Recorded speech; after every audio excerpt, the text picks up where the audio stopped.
We are live. Good morning, afternoon, and or evening, ladies and gentlemen. It's your boy back at it again on his off day to bring another video to the one person, including me, that watches my damn channel.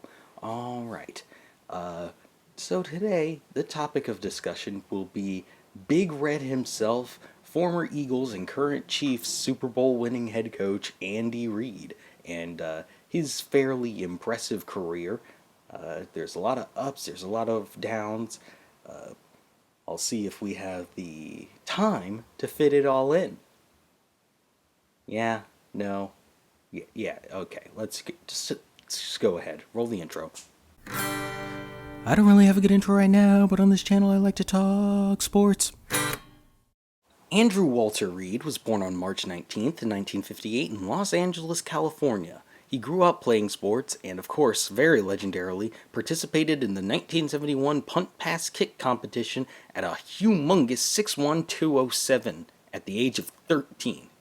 His athletic career began at John Marshall High School, lettering in football, basketball, baseball, and track. For the John Marshall football team, he played offensive and defensive line along with being their kicker. In his senior year, they went 7-3 and made the playoffs, rattling off 3 wins at the end of the season off of game-winning field goals from Reid. After his senior year, Reid wanted to go to USC. However, they did not offer him any scholarships. They instead recommended that he go to Glendale Community College for a few years and then transfer into the program later on. Reid would go to Glendale, and actually, after his first year there, would have a scholarship lined up with Stanford, but he ended up blowing out his knee, and that ended up being taken off the table. After his second year, Reid would in fact go to BYU, transferring there along with his friend Randy Tidwell after going there on a visit with said Randy Tidwell to check out the school. From 1979 to 1981, Reid was a tackle for BYU, including starting in the famous 1980 Holiday Bowl against SMU, where BYU made an improbable 21-point comeback in the last 4 minutes to win 46-45 on a last-second Hail Mary. BYU was where he would also meet his current wife, Tammy Reid, and become a Mormon. And after finishing his career at BYU, Reid was brought on as a graduate assistant in 1982 by future NFL head coach Mike Holmgren, who would become important in the story later on. He would only be a graduate assistant for that one season, being brought on to be the offensive line coach for San Francisco State under head coach Vic Rowan, alongside Mike Holmgren and Dirk Cutter in the offense.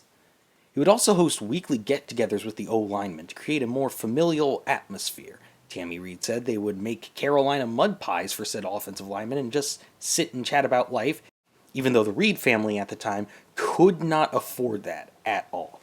Fun fact, one of the offensive linemen for San Francisco State at the time was a certain Tom Melvin, who is now the tight ends coach for the Chiefs. In 1986, Reid would become the O-line coach for Northern Arizona, but he would only be there for 1 year before being on the road again, this time to become the offensive line coach at UTEP under Bob Stull. This is where Reid began to develop his reputation as a more, let's just say, friendly coach. He would never really yell or scream at his players, especially on the offensive line, but it worked. He would always get the most out of them and get them to their best form, and that's why he is where he is today. Over the 2 years at UTEP, the program would go 17-7, including in 1988 the program's first ever 10-win season. However, after that season, Bob Stull would be on the move again, this time to Missouri, and Andy Reid would go with him to become their O-line coach as well. This would also include, during his tenure at Missouri, the infamous 5th down game versus Colorado. And very, very fun fact, of course, Andy Reid was Missouri's O-line coach. However, starting running back for Colorado at the time was one Eric Bieniemy, who is not only the Chiefs' offensive coordinator, he is now one of the hottest coaching prospects in the NFL. After 3 years of coaching the O-line at Missouri, Reid would get his first ever pro opportunity, being brought on by Mike Holmgren in 1992 to become the tight ends coach and O-line assistant for the Green Bay Packers. This coaching room was stacked, by the way. There would be 4 other future NFL head coaches on this roster: John Gruden, Steve Mariucci, Ray Rhodes, and Dick Jauron. Reid would spend 4 years as the Packers' tight ends coach and became known for his meticulous nature and working incredibly odd hours to spend time with his family, getting into work at around 3 a.m., then leaving at around 7 a.m. to have breakfast and drop the kids off at school, then going back to work for the rest of the day, and then getting home in time. John Gruden has also stated that the amount of essentially coaching talent and meticulous nature amongst all the people on that staff would push them further, and that's why there were, of course, 4 other future NFL head coaches there. Over those years he spent as the tight ends coach, the Packers as a team were very, very successful, including the win in Super Bowl 31 over the New England Patriots. After the Super Bowl win in 1997, controversy would begin to stir in the Packers locker room, as Steve Mariucci was off to San Francisco to become their new head coach. He wanted to bring Reid with him as his offensive coordinator. However, Mike Holmgren still wanted Reid around. NFL rules at the time stated that you could block 1 assistant coach from the staff from leaving per season. Holmgren did that with Reid. Reid was not very happy, to say the least, as that could have been an opportunity to work his way up to a head coaching role. However, Holmgren did say that in the future he would help Reid find a head coaching job. Reid would then become the quarterback's coach for the team. Of course, having Brett Favre on that staff, who is a fairly notable name and a fairly good player. However, in 1999, a bit of a breakup happened. Mike Holmgren would be on the move, this time to Seattle to be their new head coach. However, he had also interviewed with Philadelphia in the midterm. Reid was then moved to become the next quarterback's coach of the team with Mariucci gone. Of course, having Brett Favre on a quarterback room would make it a lot easier. However, in 1999, there was a bit of a breakup. Mike Holmgren would be on the move, this time to Seattle. Holmgren would also interview with Philadelphia when he was looking for a new job, and made good on his word.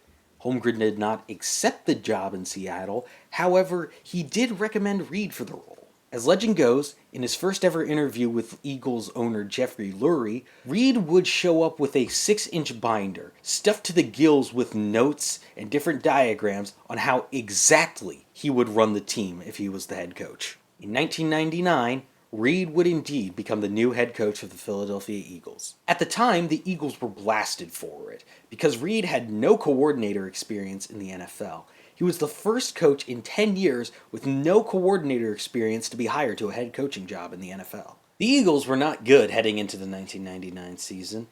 In the draft, they would select quarterback Donovan McNabb 2nd overall to be their new franchise star. He would only see the field for 7 games out of the season. However, the Eagles would go 5-11. But then, in 2000, the Eagles would flip that around, going 11-5 and beating the Buccaneers in the wild card round, but losing in the divisional to the Giants.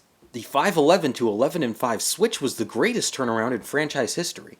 2001 saw Reid being named Executive Vice President of Football Operations as well, effectively making him the general manager. The Eagles would have general managers after that, Tom Heckert from 2005 to 2010, and Howie Roseman from 2010 to now, but Reid had the final say on all football matters. 2001 also began a streak of 4 consecutive division titles for the Eagles. In the aforementioned 2001 season, they would go 11-5, but in that season, they would in fact lose in the NFC Championship to the Rams. In 2002, they would go 12-4, Reid would win Coach of the Year, and they made it back to the NFC Championship, only to lose to the Buccaneers. In 2003, they went 12-4 again, made another NFC Championship appearance, and lost to the Panthers. Then, in 2004, the Eagles would make a legendary, for all the wrong reasons, blockbuster move, signing wide receiver Terrell Owens to a 7-year, $49 million deal. The Eagles would go 13-3 and finally make the Super Bowl after 3 straight NFC Championship losses, where they would then lose to the Patriots 24-21. Reid would see very, very harsh criticism because of that for his time management late in the game, as the Eagles were very, very much in it until the very end. In 2005, the Eagles would go a massively disappointing 6-10 after losing 8 out of their last 10 games in the season. The antics of Terrell Owens would lead him to be released in early 2006. In the 2006 roller coaster of a season, the Eagles would start 4-1, skid to 5-6, then finish 10-6, beat the Giants in the wild card, and then lose to the New Orleans Saints in the divisional round. In 2007, the Eagles would go 8-8, but they still finished last in the NFC East in an incredibly tough year where 3 of the teams in the division made the playoffs, and the Giants would make it all the way from the wild card to the Super Bowl and win it. In 2008, the Eagles would go 9-6-1, beat the Vikings in the wild card round, upset the defending champion Giants in the divisional, and make it to their 5th NFC championship of the decade. They would then lose to the Cardinals 32-25. 2009 would also start off incredibly bad for the Eagles in the offseason. Jim Johnson, their defensive coordinator, Reid's defensive coordinator for the entire time with the Philadelphia Eagles, would be diagnosed with melanoma. Johnson would go on a leave of absence, then resign on July 24th, and tragically pass away from the cancer just 4 days later. Sean McDermott would take over as defensive coordinator, and the Eagles would go 11-5, but be eliminated in the wild card by the Dallas Cowboys.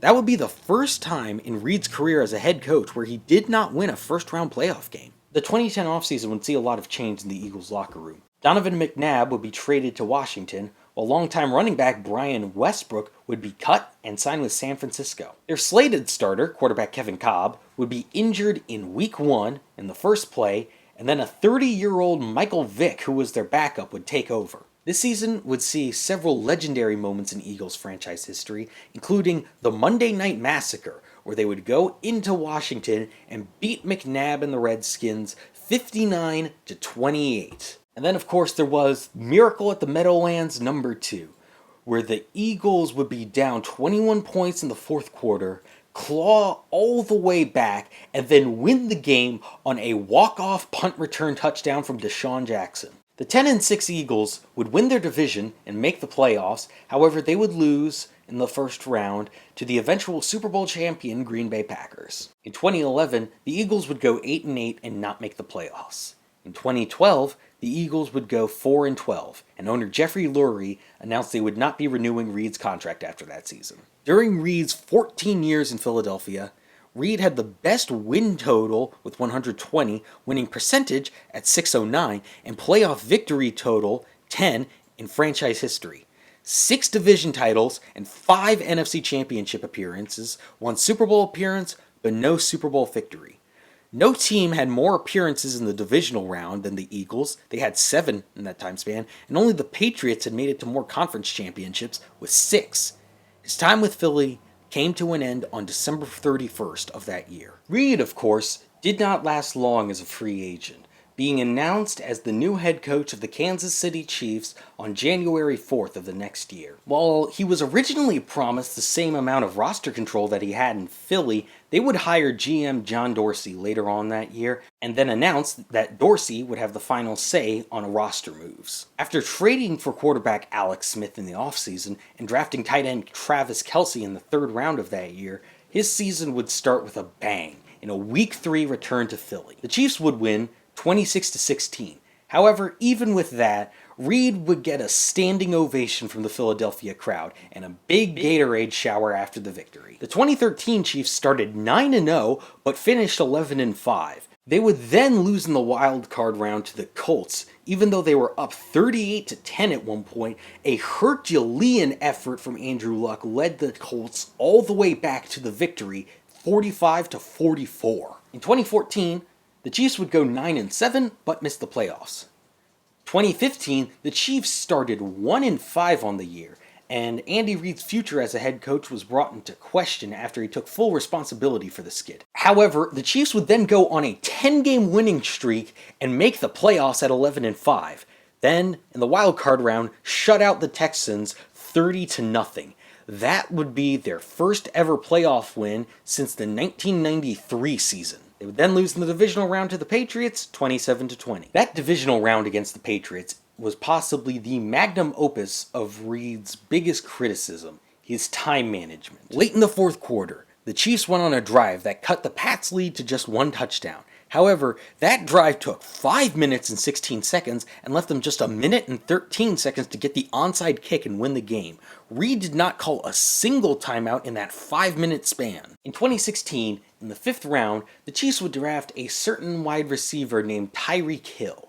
He would make the Pro Bowl as a return man that year, and the Chiefs would finish 12-4. More importantly, however, they went undefeated in their division and clinched a first-round bye. However, they would lose in the divisional to the Pittsburgh Steelers 18-16. Then 2017. With the 10th pick in the NFL draft, the Chiefs would select quarterback from Texas Tech, Patrick Mahomes. Yeah, that's self-explanatory. Alex Smith would remain as the starter, though, as people always seem to forget this when they do, 2017 redrafts. Mahomes was a project coming out of Texas Tech. He had the athleticism, it was just all the other stuff he needed to develop. So the Chiefs were the absolute perfect situation for him. Rant over. The Chiefs would go 5-0, then lose 6 of their next 7 games, then go 10-6 and face the Tennessee Titans in the wild card. After going up 21-3 at halftime, the Chiefs were shut out in the second half, and the Titans scored 19 straight points to win, 22-21. 2018 would see an incredibly daring blockbuster move, as they would trade Alex Smith to Washington, putting their full confidence in Patrick Mahomes as a starter, which, at the time, was kind of crazy. And then Patrick Mahomes happened. The Chiefs would go 12-4.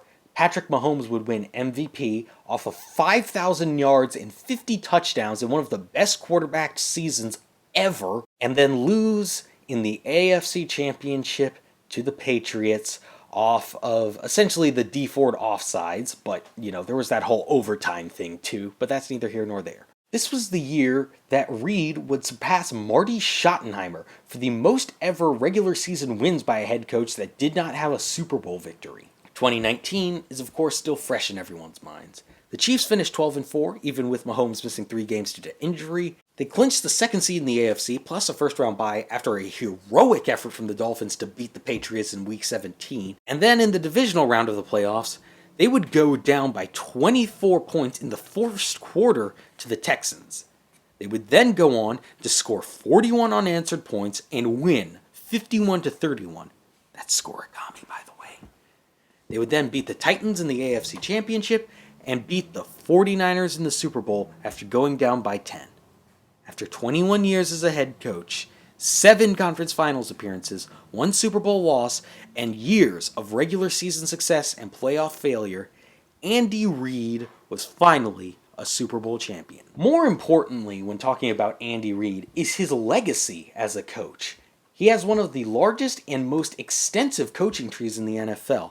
John Harbaugh, who was the Ravens special teams coordinator, Ron Rivera, who was their defensive coordinator for a while, Doug Peterson, Sean McDermott, Matt Nagy, and Brad Childress are some of the more higher profile coaches from the tree, while Leslie Frazier, Pat Shurmur, and Todd Bowles were far less successful as head coaches, but have had steady NFL jobs in some capacity besides that. Of course, Eric Bieniemy is also a top coaching process this year after taking over as the Chiefs' offensive coordinator in 2018, after being their running backs coach since 2013.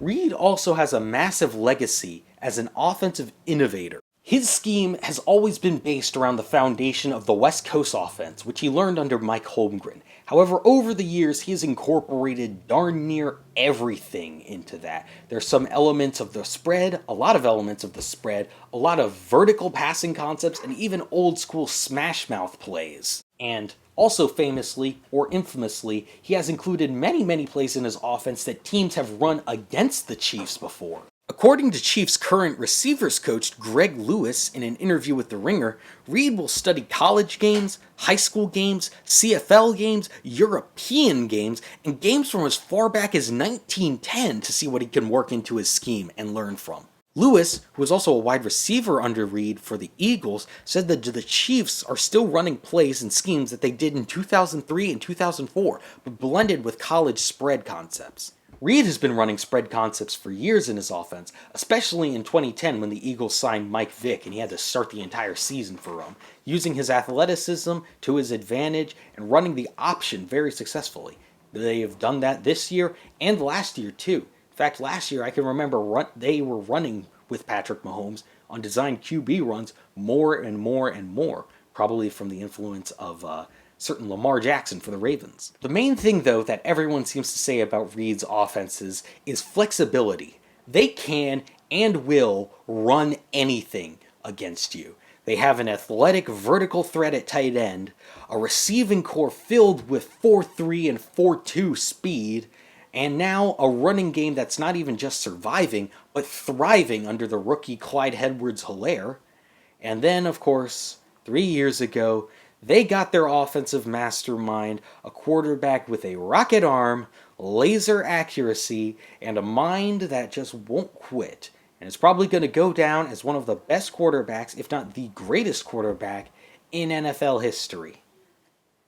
The Patriots may be over, but now is the time for the Chiefs to rule the AFC. God bless you, AFC fans. Good luck. Andy Reid is one of the most successful NFL coaches in history at this point, and it doesn't look like he's stopping anytime soon. I'd like to thank you for watching, like and subscribe and all that good stuff. Got more projects I am working on, including that hellish research for that NFC East What the Hell Happened to video. But either way, I'm going for now. Deuces.